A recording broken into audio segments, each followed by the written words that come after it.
How's everybody doing? Sweet. What was the decision between you and Matt, of the communication, to not take a timeout after you had about 32 seconds left in the game? I'm on the field. I got a call, and I know I took a timeout earlier in that. Was it same drive? Yeah, same drive. I knew I took a timeout earlier, and so, I couldn't take timeouts, but in that situation, we had a call. I got the call in, and trying to get the guys back. So focused on make sure everybody gets back, gets lined up. I know we don't have much time left, and so trying to get everybody back. We don't really have. I don't have a microphone to speak to coach or anything like that, so there wasn't like any huge communication. In that situation, you get a call with that time. You gotta try and get the guys back, get everybody lined up so you go run a play. And excuse me. We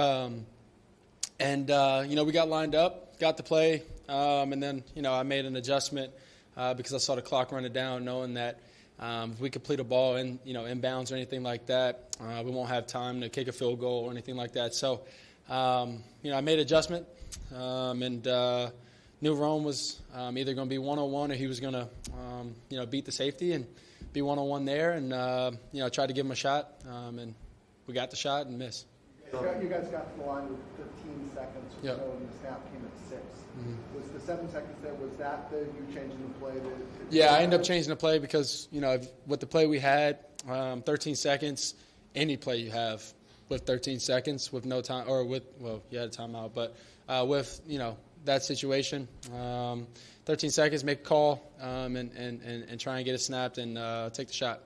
What should have happened at the end of it? What would have been ideally the correct decisions in that final sequence, clock management-wise? We can take a timeout. We got the guys on the field. They're a big man team, and we took a shot. And with that, you live with it. The right decision. Everybody can, as we always say, and y'all don't know, but as we always say, you can always hold that clicker and press pause or slow-mo, but the right decision is, if we hit that play, if I hit that play to Rome, it'll be a different conversation here. So the right play isn't, always. You can't always make the right play. You gotta make a decision and go with it. Are you surprised there wasn't a timeout call, though? Are you surprised? Surprised? We can call a timeout. We cannot. Surprised? I'm not going to say surprised or not.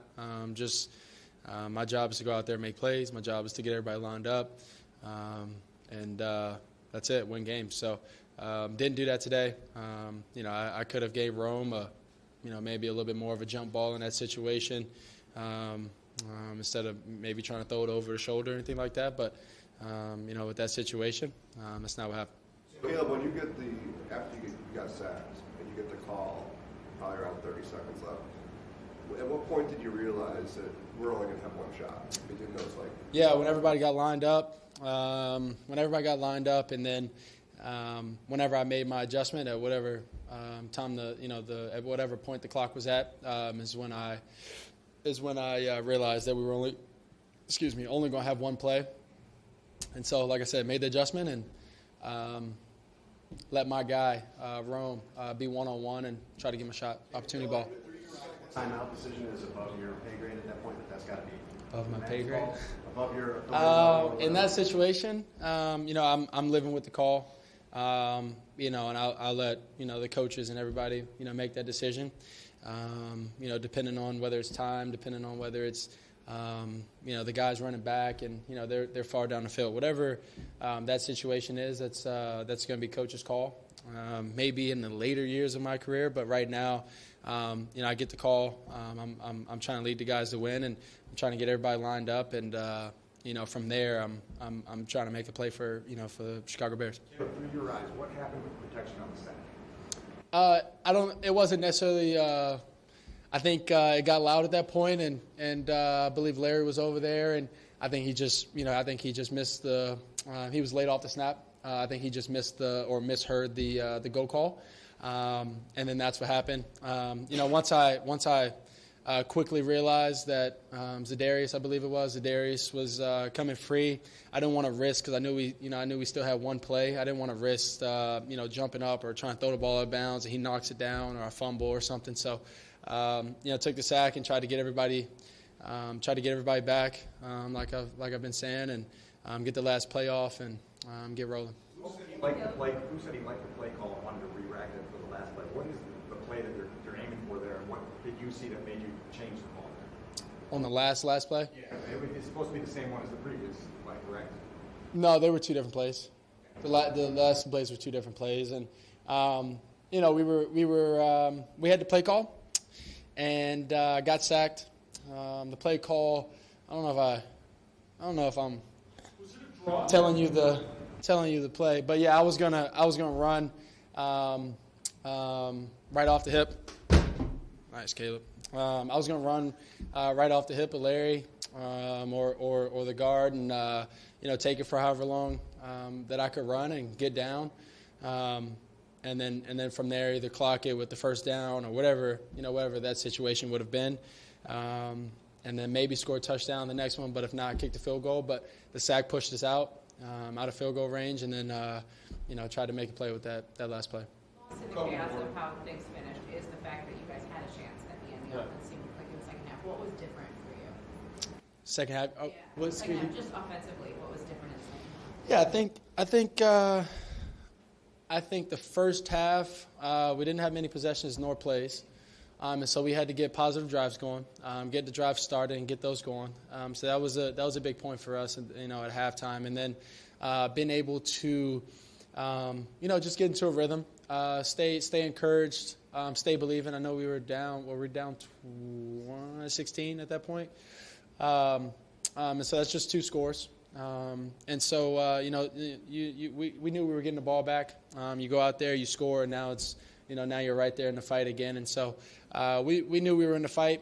We've been in many of these games where we were down and, came back from 16, 10, all these different scores. And so, we have belief in ourselves and to be able to go out there and do that. And like you said, it's tough doing all of that and then not being able to come out with the win. But it's definitely encouraging because the fight that these guys have overall, defense, special teams, these offensive players, it's I go around and tell the guys, after this game and these past couple of games that I love them, appreciate them, and let's keep going because that fight, especially we spoke about it the other day with the record that we have. There's not many times where teams are still fighting how we fight, and so much love and appreciation to them, and can't wait to keep going. On the scramble when you got hit, was it your left knee? Yeah, it was left knee. First of all, how's your knee? Second of all, do you think, was that a clean play? Knee's fine. That play was funky. Just put it that way. I don't really, I didn't really appreciate the play. He just kind of dove straight at my knee. So I didn't really get that.